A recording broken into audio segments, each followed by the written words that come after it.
Supercross racetrack, there are jumps that launch riders 70 feet in the air, bank turns that slingshot riders onto rutted high-speed straightaways, long stretches of off-camber moguls designed to unseat all but the best.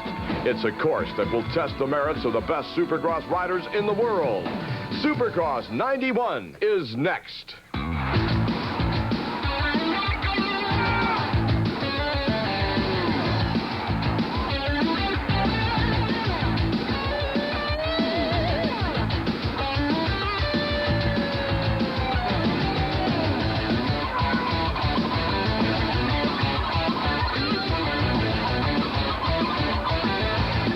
SuperTrax presents Supercross 91, the ultimate challenge.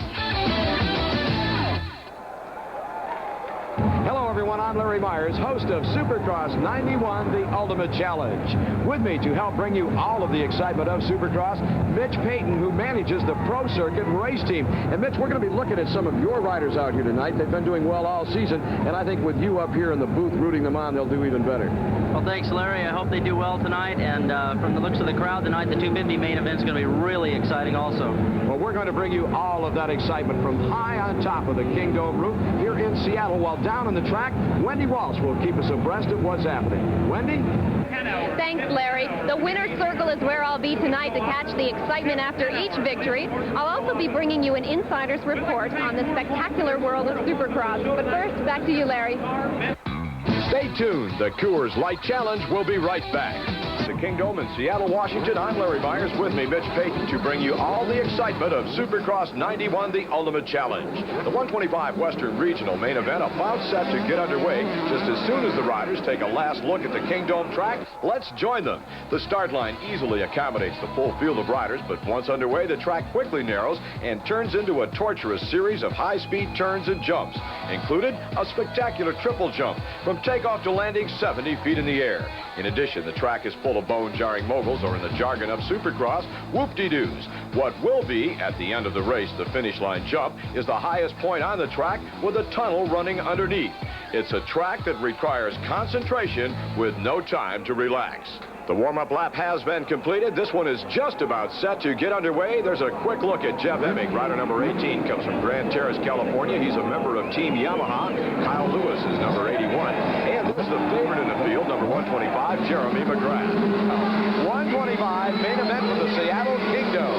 Supercross 91, the ultimate challenge. This is round 4, and we're underway. Out of the middle of the pack, it looked like rider number 425 was going to steal that. Instead, it was Emig aboard the Yamaha. Jeff Emig just rocketed to the front in this one. And, boy, it's catch-up time. I see a pair of Kawasaki's running second and third. And your guys, Vince, the Honda team that we were looking for, Lamson and Jeremy McGrath, have got their work cut out for them. They're back in the pack. Can they do it? Is there enough time? Can they do it on this racetrack? What are your thoughts? Well, they're going to have to go for it. They got a bad start and got shut off in the first corner. It's going to be tough. Indeed it is. We're looking at a Yamaha, then 3 Kawasaki's, then one of the peak antifreeze riders. That's number 29, Steve Lamson, in the number 4 position. But out front, it's Jeff Emig, rider number 18. He's aboard a Yamaha, holding down that number 1 position. Running in the number 2 position, Michael Craig, definitely a threat on any racetrack in the country, aboard a Kawasaki. Bill Lawrence, number 39, running in the number 3 spot. Whoa, look at that. They're clicking on the triples with the 125s. Emig has got it all his way right now. Emig, Craig, Bill Lawrence, Tyson Boland, and then comes Steve Lamson. Lamson indeed has his work cut out for him. This is a tough track for 125s or 250s, but particularly in the 125 class, where passing is so critical. On a 125, it's even tougher. You cannot afford to make any kind of a mistake.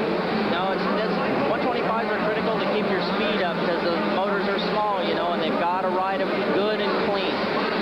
Let's dwell on that for just a second. What happens when you don't keep the speed up? Well, the motors are so small, you know, if they overjump or underjump, they have a tendency to bog a little, and it's just really critical. Both the 125 Eastern and Western regions compete in one grand finale. It's a 125 shootout. Top 10 from the 125 East, top 10 from the 125 West get together and bang heads. Believe me, it's exciting, and we'll be back with more. Rodney McGrath, who did not get a good start. There goes McGrath. He jumps by Kyle Lewis. He'll take over the number 5 position. 5 or 6. We'll have to recount them. I think we have Emig out front. And then 3 Kawasaki's, then Steve Lamson in the number 5 position, and Jeremy McGrath has just taken over the number 6 spot. So a pair of our Pro Circuit Hondas running 5th and 6th. This is going to be an interesting battle when they catch each other. What kind of team orders do they have? Actually, they're on their own when they're out there. We don't tell them to do a thing. One of the riders goes down. It was in the lead. That was second place Michael Craig, rider number 88. Craig took a soil sample. That puts him out of contention, and that's a break for those running 3rd, 4th, and 5th. They'll all move up a notch. Here's the battle for the number 2 position. Rider, oh, and there goes another rider crashing himself out. That was Tyson Bolin. That was in the battle for the number 2 spot. Bolin and Lawrence going at it. Lawrence, number 39. We caught just a glimpse of him as he made the jump all right. But Tyson Bolin just got, it looked to be a little bit sideways. Let's go back and take a look at that crash again. Vince, tell me what happens. Looks like he just clipped a hoop with the top of the tire, and he just didn't get it, pulled back before another, and it's over. Oh, it is, and that's going to blow him right out of contention. Now we're looking at the battle for the number 3 position. 2 of your riders are in it. There's Steve Lamson. He's in 3rd. 4th place belongs to Jeremy McGrath. Now there is Phil Lawrence, number 39. He's running in the number 2 spot. Now the battle for 3rd has brought them right up to the rear wheel of Lawrence. That's an advantage, I would have to think at this point. They're probably running a little bit faster than Lawrence with momentum on their side. Yeah, but it's a tight enough track where you've got to use your head to get by guys, or if he holds the line. Now we have a pair of Hondas racing each other. McGrath wants 5, but he's got to be very careful. He's not going to bull his way through because that's his teammate that he's battling with. That's a difficult situation. There goes McGrath to the outside. Lamson on the inside. Let's see who comes out of this one. He's going to have to go high. And now he switches lines, and Lamson holds on temporarily. Here comes McGrath. And McGrath ekes out the number 3 spot.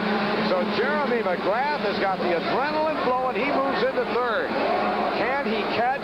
Can he pass Bill Lawrence? Number 39 on that green Kawasaki. Here comes Lamson right back. Now it's Lamson's turn to try to play catch-up. They actually should try to work together and just set in there and get them as quick as they can, because they got a lot of ground to make up right now. It looks like they're doing okay. As teammates, they should know this, whether they're on a Honda, a Yamaha, or a Kawasaki. The thing that they do not want to do is battle each other at this point. McGrath has established his superiority. Now what he needs to do is to catch, and he does. What a move. He is really on the gas. McGrath makes that pass, looks back over his shoulder at Phil Lawrence. What kind of a look was that? Did he want to know where he was, or did he just say, hey, guy, that's what happens when you get in front of me? I think that was a little surprising. He got a good drive on it. Let's take another look at that. Watch this now. When he makes this pass, I want you to look, Mitch, at what he does when he makes the pass. You're way up in the air. Watch this and tell me what's going on. Well, actually, I think he was committed from the corner before, and that was just a, I got you, guy. Boy, oh boy, fun and games at about 50 miles an hour high above the floor of the Seattle Kingdom. Jeremy McGrath running in the number 2 position, and Lawrence went down. Lawrence is down on the racetrack, so that's going to put Emig out front, McGrath 2nd, and Lamson up to 3rd. Jeff Emig, number 18, out front. Here comes McGrath on the inside this time. McGrath is now going high. Let's see what happens. A switch. Oh, McGrath clips the hay bale. He clipped the hay bales, bounced into Emig, and clipped Emig, and he emerges with the lead. Both riders could have been down. Remarkable composure and riding skill on the part of these youngsters. Mitch, you're just holding your head up here. What did you see there in that vision? Well, he went to the outside, cut to the inside, clipped the hay bale, ran into Emig, and it probably looked like he just rammed him, but it was a mistake. And as a team owner, the owner of that particular motorcycle, you're sure it was a mistake. Absolutely. Well, I'd have to go along with you. It was just good racing. Mitch, let's go back and take a look at that, and we'll see if it was indeed a mistake. Here it is. You describe it for us. Well, you'll see Jeremy's been going to the outside. You'll see him do it right here. He'll cut underneath and watch him clip the hay bale right there. Boom. And it just gets him out of balance. They hit. Sorry, guy. Here's another look. Now watch what happens after the hit. McGrath looks over at Emig like, hey, it must look at that. He's looking at it and saying, hey, guy, what are you doing in my way? I can't believe, as we get back to Jeremy McGrath out front, that both riders were able to stay upright. An amazing act of composure on the part of the two young riders. The running order is Jeremy McGrath out front. He's in first. Jeff Emig is second. And Steve Lamson, rider number 29, holding down the number 3 position. Here we go, a left-hander. McGrath goes to the inside, up over the triple. He's going to have a good line as they head toward this tight U-turn to the left. He's on the inside. Is he going to be able to hold it? And indeed he does. He moves to the number 2 position. An outstanding job on the part of Steve Lamson. Here we go, the last lap. Talk us around this one, if you will, Mitch.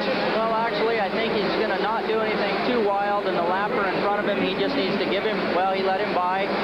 He'll do the triple there. Don't do that, please. We love to see that kind of stuff, but I guess if you're the tuner, you just assume he kept both hands on the wheel, or both hands on the steering bar, I mean.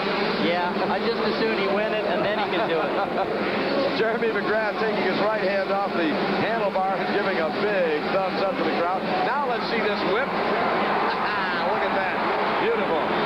Jeremy McGrath rounding on the winner. Steve Lamson takes second. A 1-2 sweep for the pro circuit. Peak antifreeze effort. Just an outstanding job. Mitch, got to make you very, very happy. Yeah, these kids work real hard, and they've earned it all on their own, actually. We just help them a little bit. They do it. And Wendy Walsh is standing by with our winner, Jeremy McGrath. Wendy? Jeremy, you had a very poor start. You had quite a battle, even against your own teammate, to get to the top. How did you do it?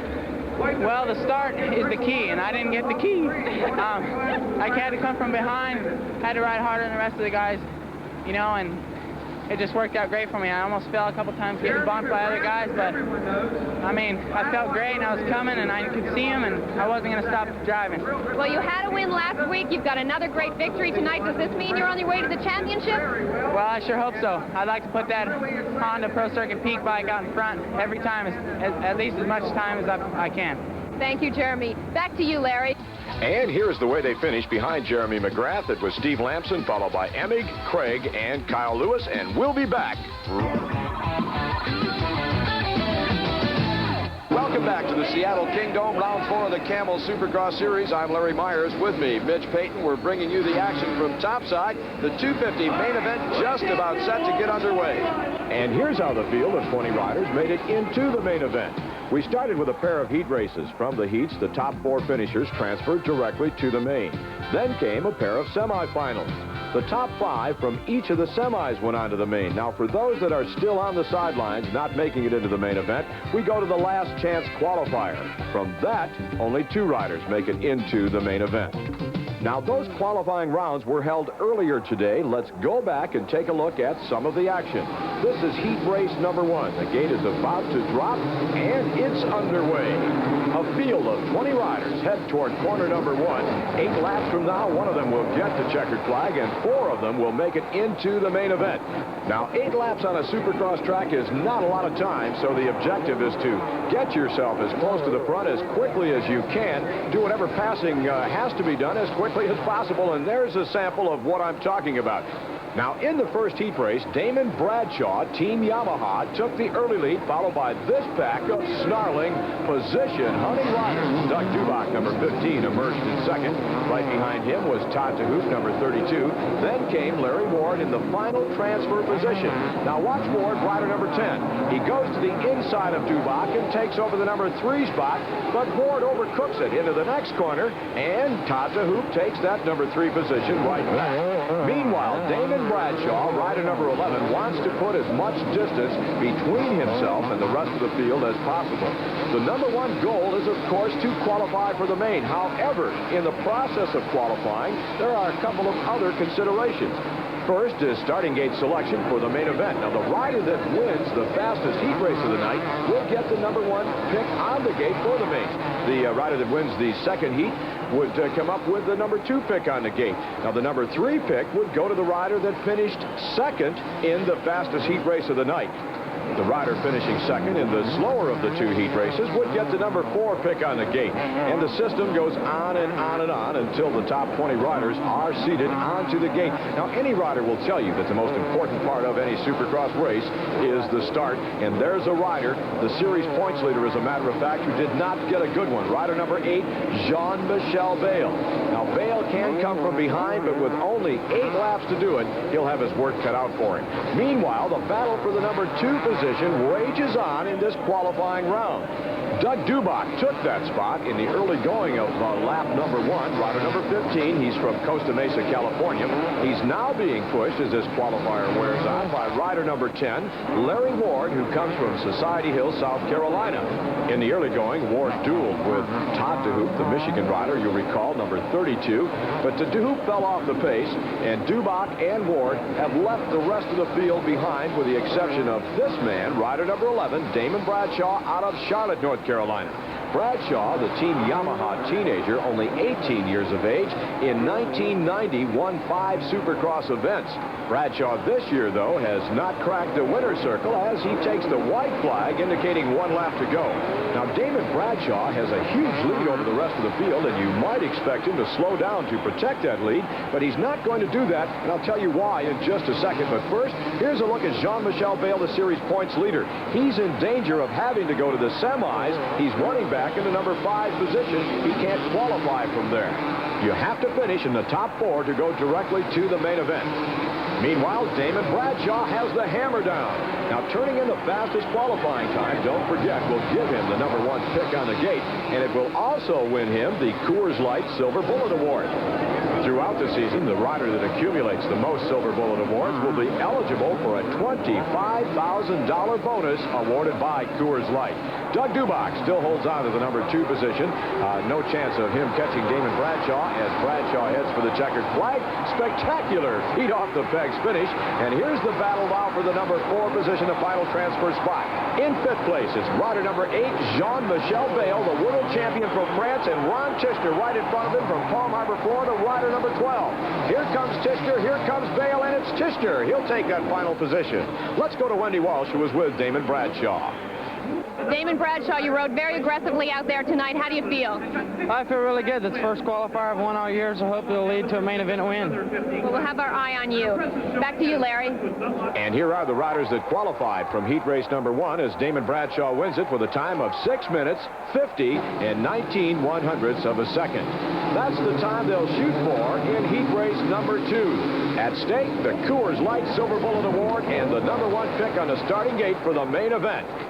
The hole shot in the second heat race fell to Jeff Matasevich, rider #7 aboard a Kawasaki from Anaheim, right behind Matasevich, some of the best in the business. Watch Guy Cooper on the inside. He takes the line away from Jeff Stanton, defending Supercross champ, rider #1. Now watch Jeff Ward. Ward gets sideways in the whoop-de-doos, #3. He's a 2-time former champ and almost took out 2 or 3 other riders. They all managed, though, to avoid him. Meanwhile, at the head of the pack, it was still Matasevich showing the way to Guy Cooper in second.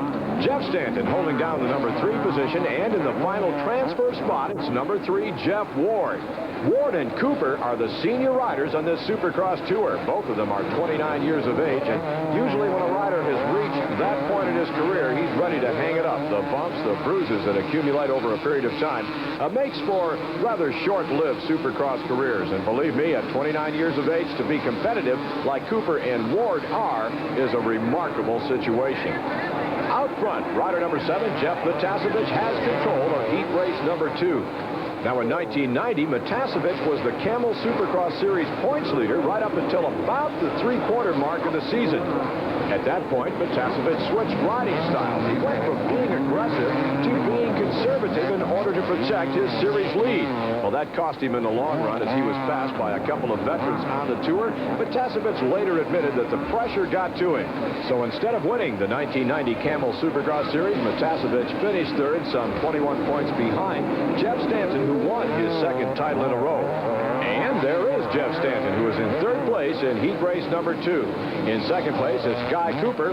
They're chasing Jeff Matasevich, and Matasevich is chasing that time of 6 minutes, 50 seconds, and 19/100ths that Damon Bradshaw clicked off in the first heat race.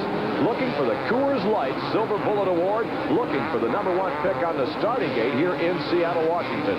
Matasevich has pretty much figured this track out. He's made absolutely no mistakes. Every jump, every whoop-to-do, every corner, Matasevich has put the wheels in the right place.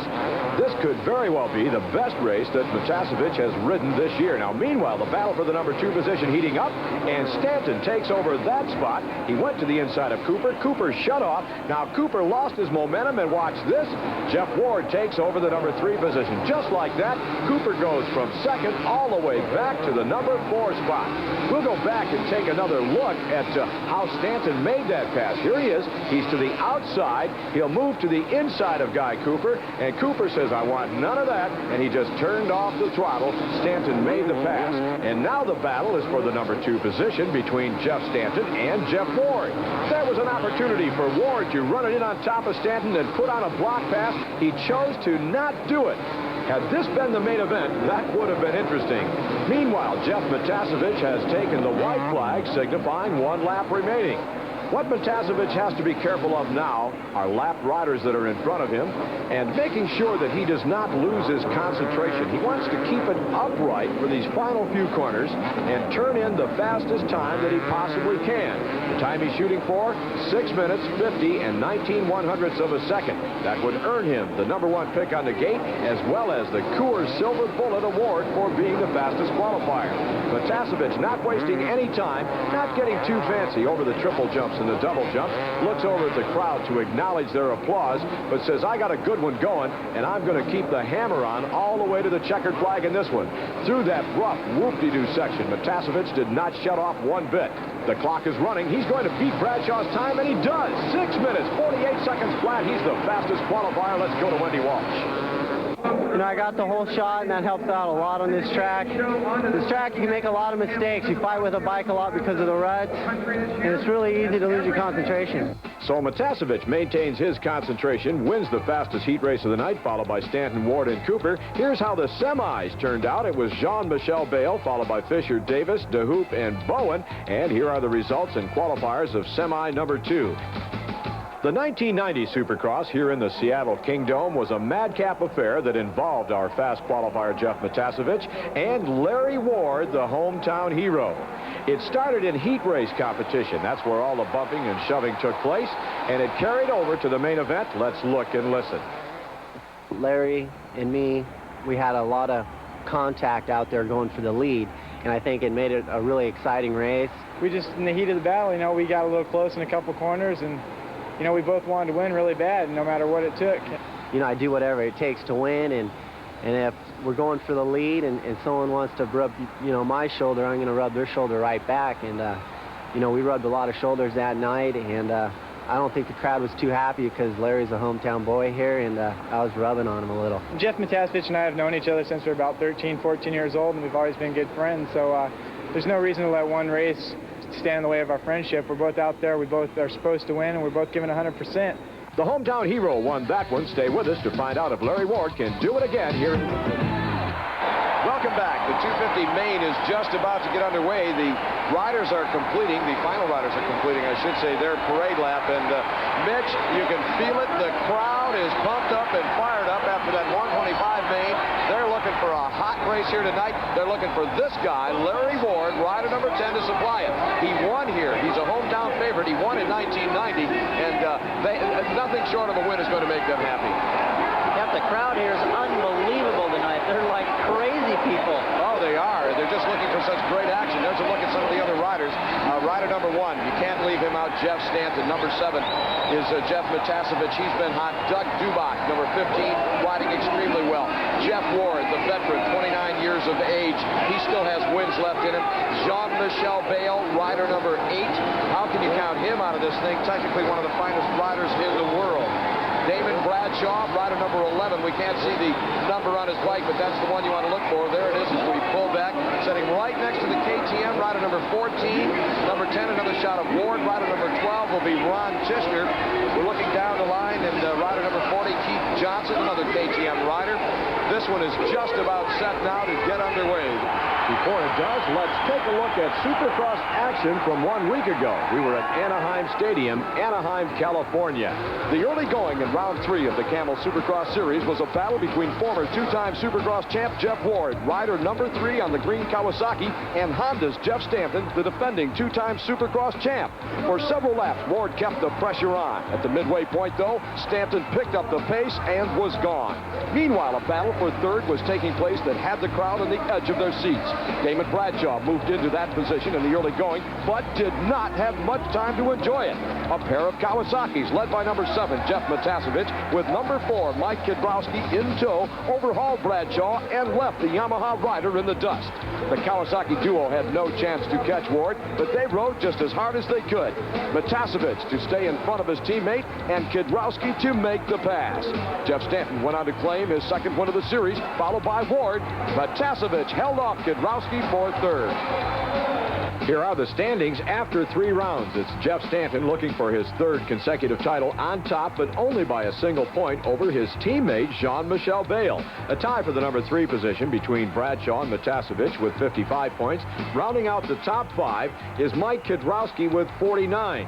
Seattle favorite Larry Ward is 6th with 40 points. Then comes Doug Dubach, Jeff Ward, Ron Tishner, and Mike Fisher on the KTM.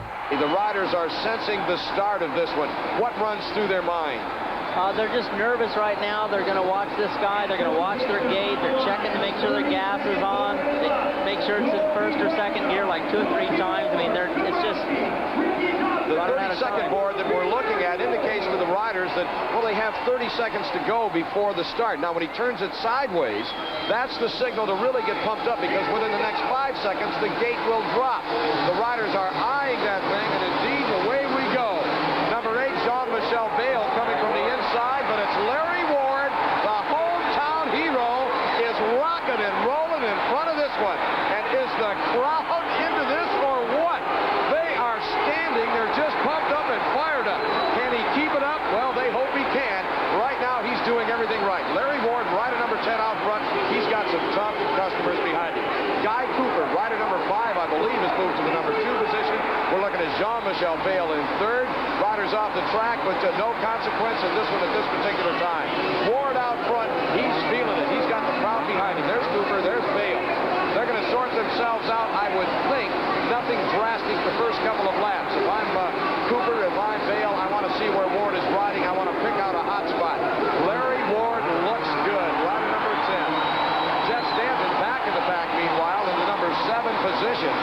He's going to have his work cut out for him on this track, and the pace the front runners are cutting. Larry Ward just looks so good. I can't believe he's riding this good right now, Larry. He didn't look that impressive in the qualifiers, and now he looks like nobody's going to get him. Well, he's had some motorcycle problems this year, and right now it's another Suzuki that's challenging him, and they've straightened those problems out. Larry said, early in the going that most certainly he was going to do better tonight than he has done all year long. And as a matter of fact, we had a conversation with Larry Ward about his season thus far. Here's what he had to say. I've gotten up to a slow start. I've gotten a 5th, a 7th, and then last weekend I got an 11th. Every races I've had little problems, but I'm just out there giving it 100%, even though I'm riding with problems. And, I'm doing the best I can. I'm still not out of it. I'm in 6th place, and now I come home to the Kingdom, and everything's worked out. I have no more problems, and my bike's running real good, so I don't see no reason I can't be up there in the winner's circle. So Larry Ward continues to do just what he said he was going to do. The pressure not getting to him at all. Let's see how long he keeps it up. His biggest challenge is from his own teammate, Guy Cooper, another tough customer, rider number 5 out of Stillwater, Oklahoma. Cooper is the one putting all the pressure on. Jean-Michel Bayle sitting back in third is comfortable and watching. He's a guy we got to keep an eye on. 20 laps long, a long way to go in this one, and Bayle knows it. He's a wily veteran, whereas we're looking at a rookie out front, Larry Ward. He's had a year under his belt, but he's still a rookie when we talk about years of racing experience. He's got a long way to go to catch up. But right now, the youthful exuberance is showing through. He is feeling it. Watch Cooper, though. He's got a couple different lines that he's doing, and he's going to take a shot at him here, I think. I think it's safe to say that a pass has never been made while you're following the guy in front of you. So Cooper looking for lines, and we see one of them right there. He's going where Larry Ward is not, and that's what it's going to take. Look at Vail. Vail found an awfully fast line around that corner, squeaking into the inside. He showed the wheel to Cooper. Now Vail is jumping into it. He's in third place, and he is really flying.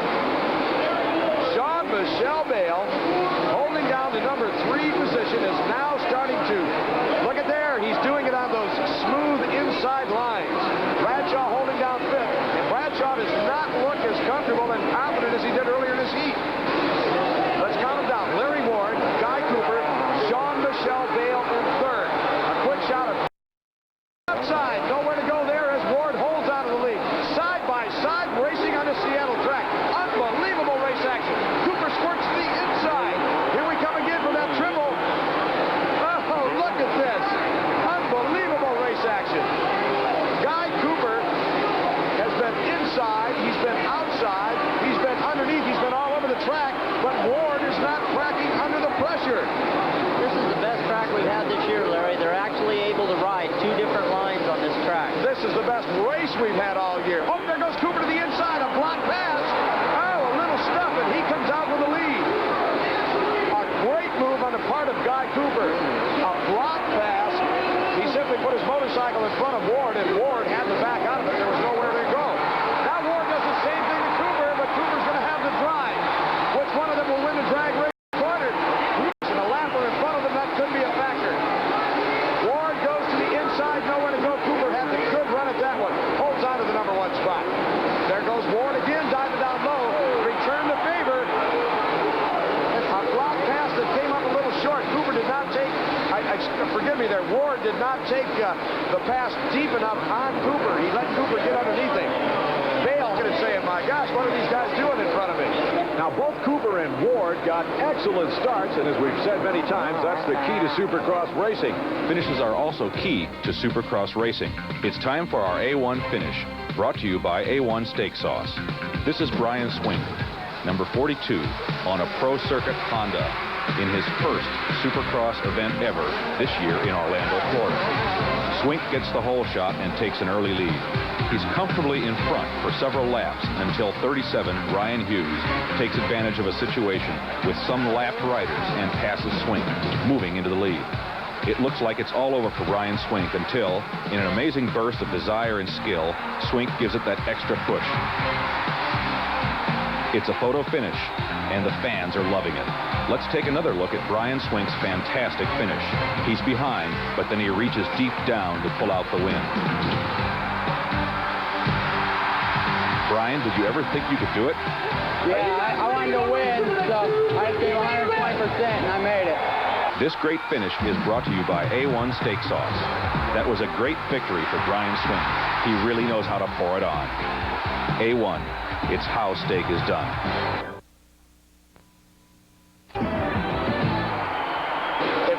If I'm Guy Cooper, I like my position right now. He's opened up about a 5 bike length lead now over Larry Ward, and if Cooper can do some business here, if he can break away from the pack while Ward holds Vail off, that would be the scenario that he would want if he could write his own story. Yeah, but you're starting to see Vail make moves. There's one. And the reason he's making the moves is he does not want Cooper to get away. Under the bridge, out of the bridge. He's going to set him up for an inside pass, Larry, right here. Right, boom, right there, got him. You called it. Mitch Payton, you called it, said an inside pass coming up. Where did you get that crystal ball? Well, but Larry Ward has tripled this and Vail hasn't. He done the first triple. No, good. I think he's a little worried about jumping on top of him at that point. He was too close behind him. Now here comes Bradshaw catching the pack also. Let's set him up again. It's Guy Cooper out front. Jean-Michel Vail running in the number 2 position. In third, Larry Ward, the hometown favorite. Now there's Ward clearing that jump. Right behind Ward comes Mike Fisher, number 14. Behind Fisher is Damon Bradshaw, then Stanton. Look at that. You might see Vail just wait and do the same thing. Watch. We're looking at 6 motorcycles, all within striking distance of the lead. Again. He's going to go to the Let's see what happens. You called it. He goes to the inside, and he got an unbelievable drive, and he's going to hold it. He does. He takes the number 1 position.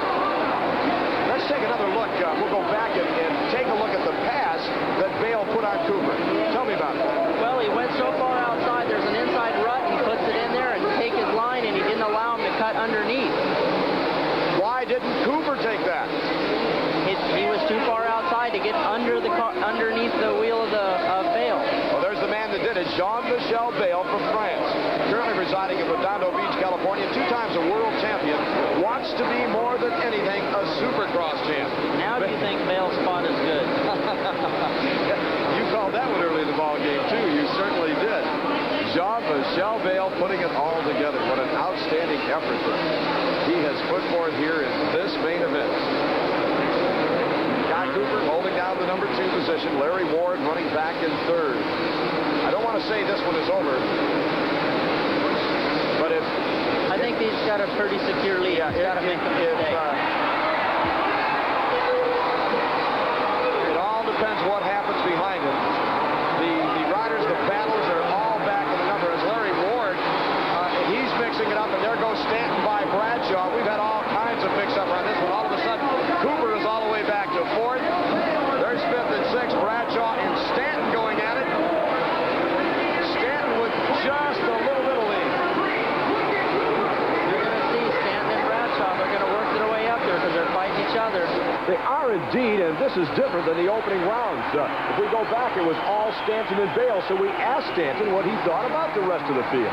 Well, I knew they were going to be right in there, but, you know, if they can show good signs of consistency all the way through is the most important part. So, like you say, they're riding real well, but, you know, I think Jean-Michel and I still have an upper hand on the people. Mike Fisher turning in just one heck of a ride, number 14 aboard that KTM. He's mixing it up right now with the best in the world.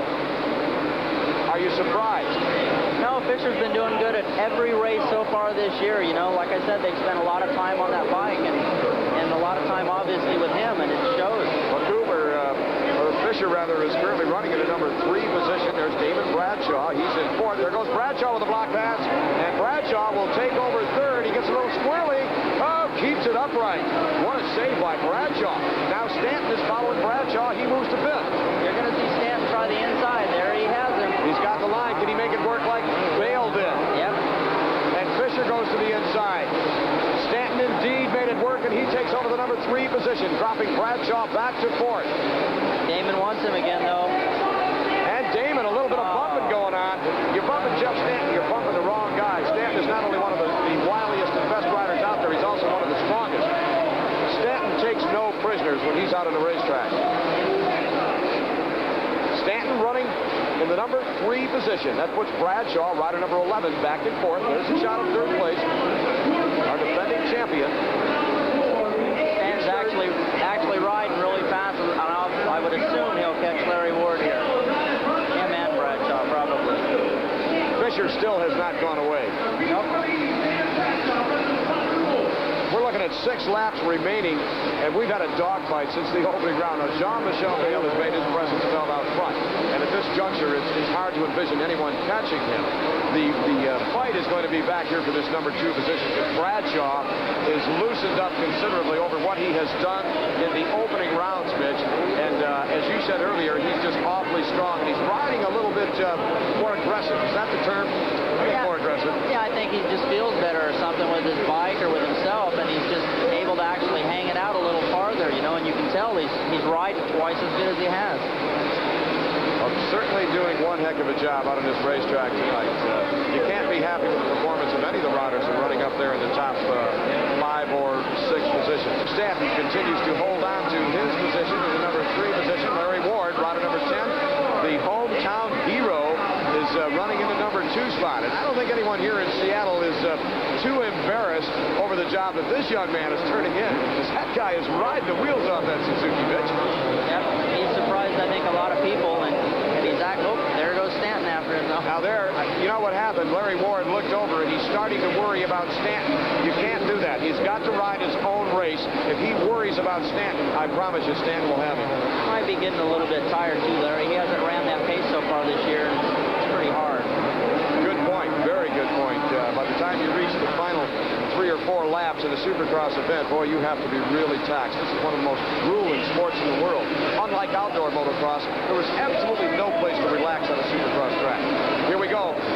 Ward puts a lap rider. Oh, and Stanton bobbled. He had a lap rider, and look at this. Bradshaw quick to take advantage. Now it's the same battle for the number